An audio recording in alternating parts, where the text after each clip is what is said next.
Hello and welcome to the IT Governance Podcast for Friday the 28th of October 2022. Later on, our CEO Alan Calder will give an overview of the cyber threat landscape and provide more detail about the layered defences organisations need in order to meet complex threats. But first, here's the news. More than 6 months after the EU and US announced that they'd reached an agreement in principle for a new mechanism governing transatlantic data flows, President Biden has signed an executive order to implement the EU-US Data Privacy Framework. A White House fact sheet explains that the EU-US DPF implements new privacy and civil liberties safeguards that will provide the European Commission with a basis to adopt a new adequacy determination, which will restore an important, accessible and affordable data transfer mechanism under EU law. The EU General Data Protection Regulation permits international transfers of EU residents' personal data under 3 circumstances.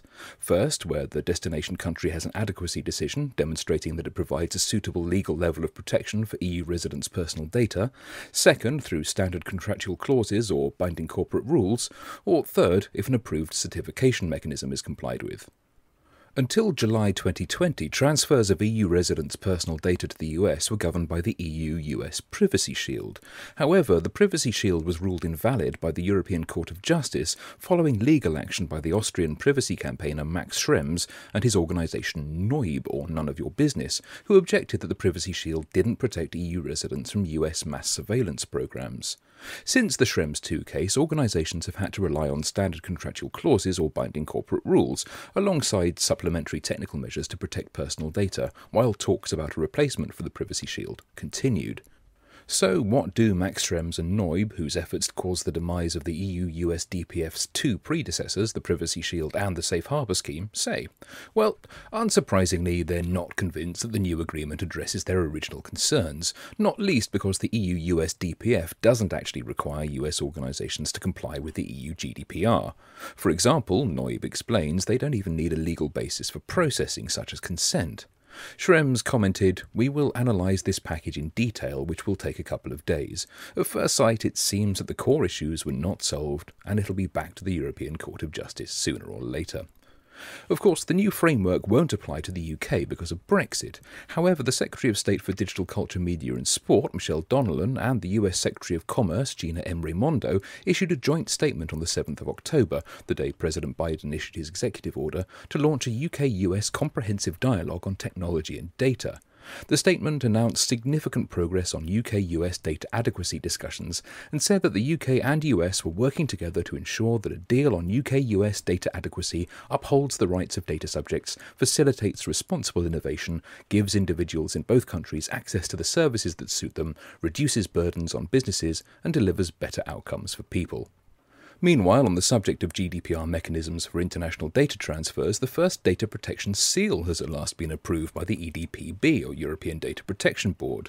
Europrivacy, a research group funded by the European Commission and Switzerland, is the first organisation to have been approved to assess and certify data controllers and processors' processing is in line with the EU GDPR's requirements.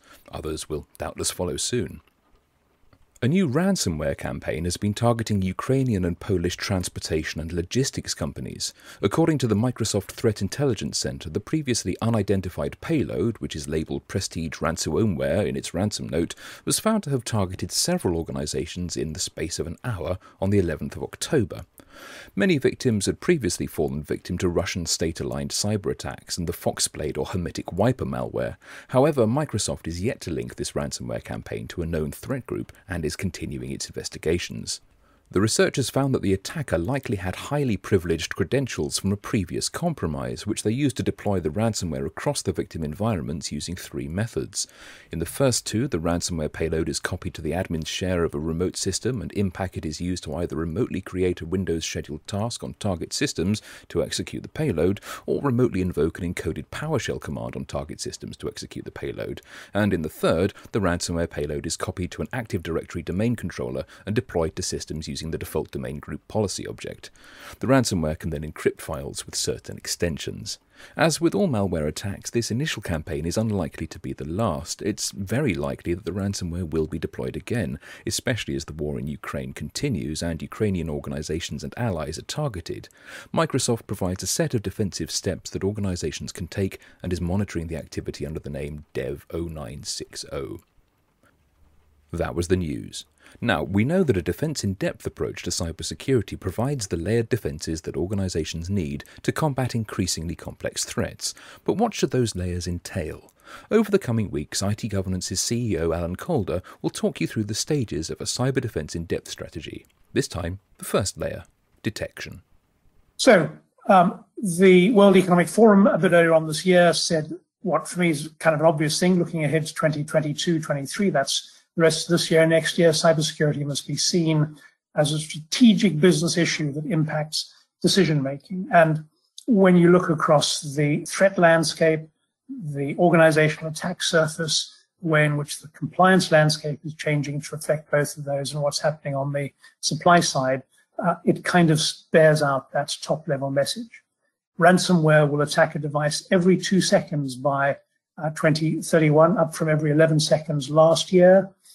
Cybercrime damages increasing by about 15% per annum to $10.5 trillion by 2025. It's up from $3 trillion back in 2015. So big changes in the threat landscape. You've got increasingly sophisticated cyber criminals, serious organized crime, often supported by or operating within a cover created by nation states. You've got cyber warfare, which is a kind of warfare that doesn't actually require to be declared. So unlike, special military operations, which are not yet a war because nobody's declared war, cyber warfare is something that kicks off in advance of traditional war. Even non-traditional war takes place in the instances, and it's an issue for all organizations because cyber warfare has ripple effects which spread right the way across all other organizations which are connected into what's going on the web. Digitization, migration to cloud, accelerated massively by the pandemic across the industrialized world, has created a huge expansion in the attack surface. And that means there are even more weaknesses and vulnerabilities in technology, people, and process than there were 2 or 3 years ago. Internet of Things has added to that. Whether it's at the simple level, refrigerators, but at the more complex level, webcams, motor cars, e-bikes, all which have some form of connectivity, all of them inadequately protected. And so you get criminals knowing that there are a lot of different ways they can get into the target end user market. Supply chain is a good route in. Managed service providers whose security is inadequate provide a way for an attacker to get at multiple end users by breaching one piece of software or one MSP. Imagine if a managed service provider who has, say, 1,000 desktop customers with tens of thousands of users gets breached and something goes out through their software update, which is corrupt. From an attacker's point of view, they reach a huge hinterland of systems which they can leverage. Many organizations, governance, risk management, and compliance around cybersecurity is bluntly inadequate, and you see the consequences of that in the newspapers, in the specialist journals, day in and day out. And as a result of that, the compliance landscape is changing. So we see data protection, privacy regulations like GDPR, and data protection is the other side of cybersecurity. If you have a cyber breach, it usually involves personal data. If there's a personal data breach, there's been some kind of breach of technical and operational measures. So data protection legislation, privacy rules. India is bringing in a new piece of legislation to deal with cybersecurity and privacy. Then there is legislation which focuses on specifically cybersecurity. So Network Information Security Directive across the European Union and the UK, the Central Infrastructure Security Agency in the United States, all focusing on very specific risks around technical cybersecurity in critical national infrastructure. And we're seeing a growing set of requirements around organizations reporting on cyber incidents. GDPR already requires incidents to be reported to regulators where personal data is compromised. The SEC is finalizing a rule which will require organizations listed on the 3 SEC regulated stock exchanges in the US to not only report incidents within probably 72 hours of them occurring, report ransomware payments, but also to provide evidence disclosure around how the board governs cybersecurity, how the board makes sure that it's got effective measures in place, it's correctly directing management to deal with cybersecurity issues across the organization. And we'll see that proliferate across all organizations because of the size of the threat and the weaknesses in the attack surface.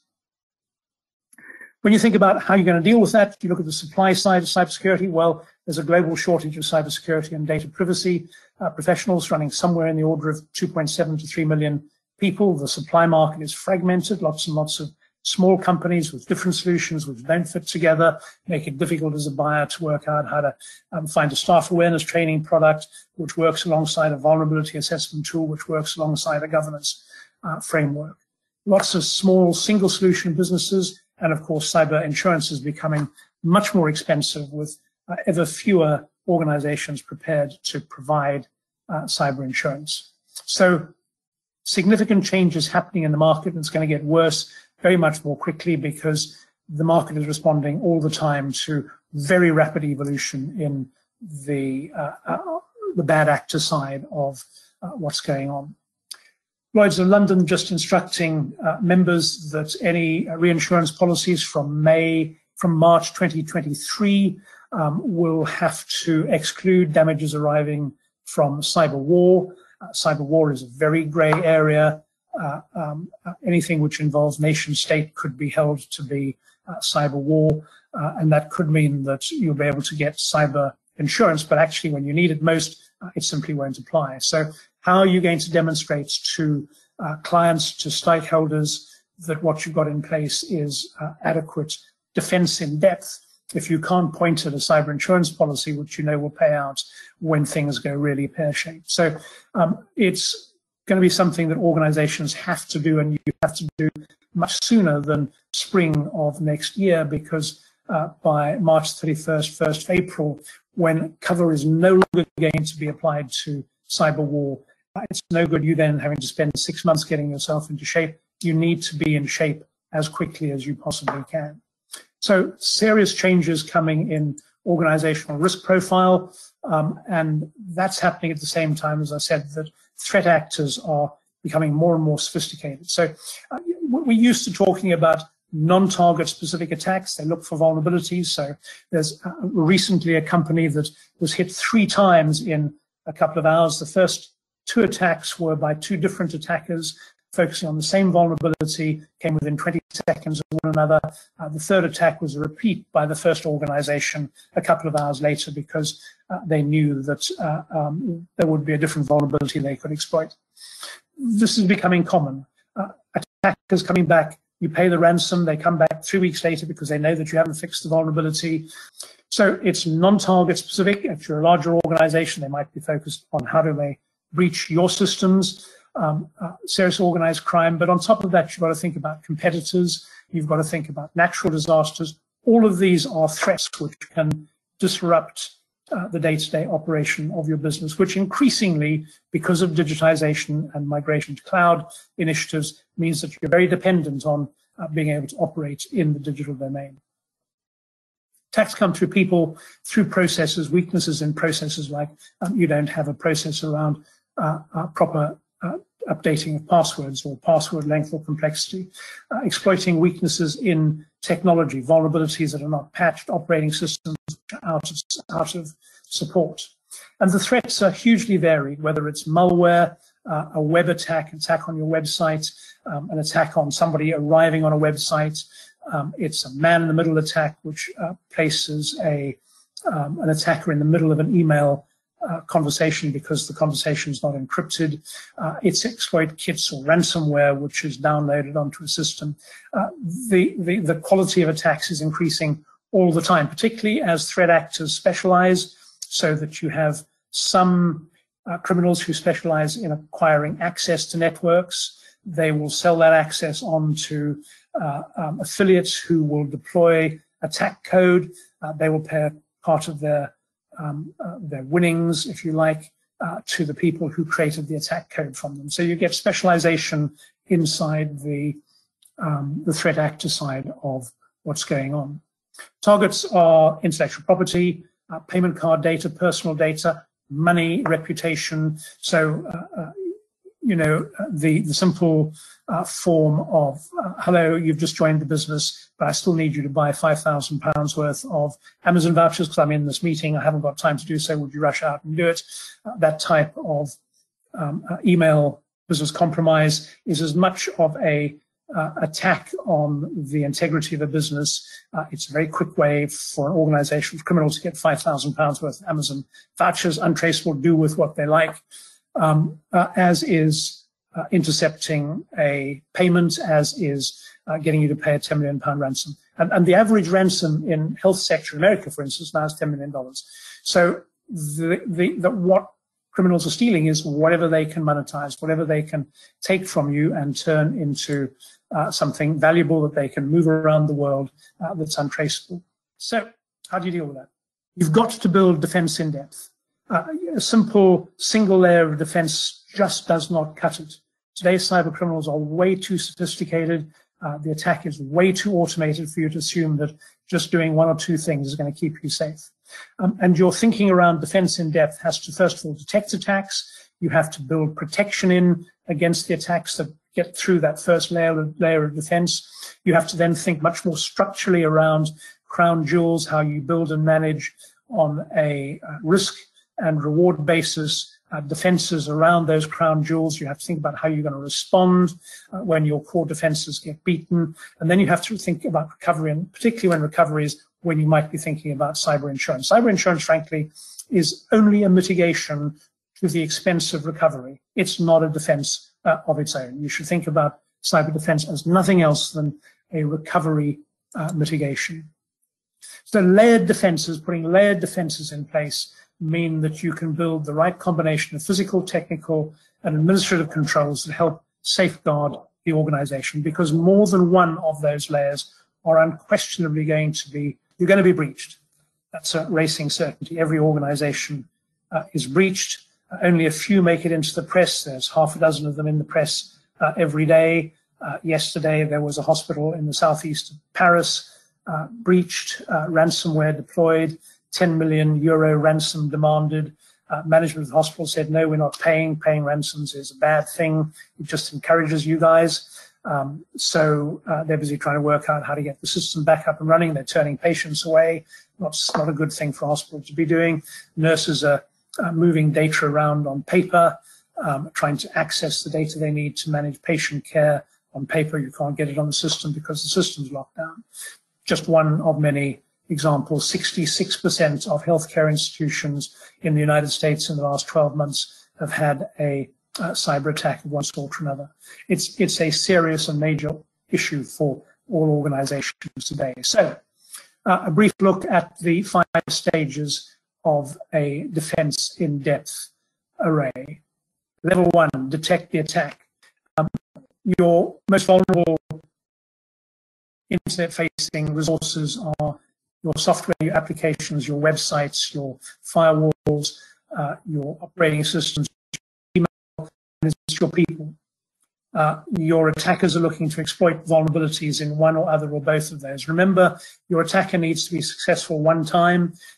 You need to be successful 100% of the time. You've got to stop 100% of the attacks which are coming thousands of times a day, and the attacker needs one attack to be successful. And mostly the technical defenses will work because you're operating an automated system which is programmed to identify and close down millions of identified and known vulnerabilities. The problem is there are some vulnerabilities which are not yet known. Some of them are known. The vendor develops a patch, you have to deploy it, but the attacker also knows what that vulnerability is because posted in a public website, and they can put together an attack quickly. If they've known about the vulnerability before it goes into a public website, they will already have made progress in crafting their attack. So you have attacks coming at you before you even know that you have a vulnerability. But still, many organizations can deal with those. The ones who are alert, who have a continual vulnerability scanning and update process in place. And that's why so many attacks today are focused on individuals. It's much harder to program individuals as to what they should and shouldn't click on when they're dealing with what's on a website, what comes into the inbox, when they're working perhaps across multiple endpoint devices on a laptop, on a workstation, on an iPad or an iPhone, all of them linked into your corporate systems. So stage one, detect, means you need continual vulnerability scanning going on across your internet-facing resources, and you need ongoing anti-phishing training to make sure that your staff are thoroughly up to date. It's no good teaching them about phishing once a year, because what you taught them a year ago will be different in 3 years' time. On average, you need to run a refresher program for anti-phishing training on about a quarterly basis. I'll come back to that. Stage two, some attacks are going to get through. It can be a matter of seconds before an attack which is successful leads to the download of malware onto a system. So you need to make sure that you've got inside your organization people who are appropriately trained, and you've got instant response processes and cybersecurity controls that enable you to respond extremely quickly to those attacks which get through your first layer of defense. You need people trained to go, eek, I shouldn't have done that, not to hide it away for a couple of hours, but immediately to contact through whatever your design process is, a reporting process which can, a triage, which can escalate and triage attacks, which knows how to deal with cybersecurity breaches. You need robustness in your response mechanisms. That's all well and good. That's dealing at the front edge, your first two layers of defense. But how are you going to deal with the broader range of attacks which come at particularly your crown jewels? And the answer is that you need to do more than simply put in place these kind of level 1 and 2 basic protections. You need to identify what your core assets are. You need to work out what the impact on the organization of a compromise to their confidentiality, integrity, and availability will be. And you need to think about putting in place a program of controls which will enable you to apply appropriate mitigation to those risks which it's not in the organization's worthwhile, not worthwhile for the organization to take. Cybersecurity is an ongoing process. You need to be continually evaluating, maintaining, and revising what you have in place. Then at a strategic level, you've got to recognize that you're going to get infiltrated all the way through that. You're going to have attacks which come at you through the physical domain, through the digital domain, that come through the hardware, and you're going to need to have a way of dealing with those. You're going to have attacks coming through your supply chain. The impact on your organization could affect the whole organization. So you need to be thinking about business continuity. You need to be thinking about what you're doing in terms of your supply chain. How do you limit disruption and impact on the organization of a major breach? And then finally, of course, recovery. If it all goes wrong, how are you going to recover? Your business continuity plan enables you to keep operating. How do you get your systems back up and running, get back to business as usual? Business as usual is a stage beyond disaster recovery. That requires cost. That's typically where you turn to your cyber insurance policy and say, right, you need to help me pay for some of what I've had to deal with, but particularly pay for getting back to business as usual. Shouldn't be thinking about cyber insurance as doing anything other than that. Thank you, Alan. And that's it for this time. As ever, you can get in touch with us either by leaving a comment on the blog or via Twitter at ITGovPod, that's my account, or at ITGovernance. We'll return in a fortnight, but until then, our archive is on SoundCloud, Amazon Music, Spotify, and Apple Podcasts. And you can find everything you need to implement and maintain cybersecurity defense in depth on our website, itgovernance.co.uk.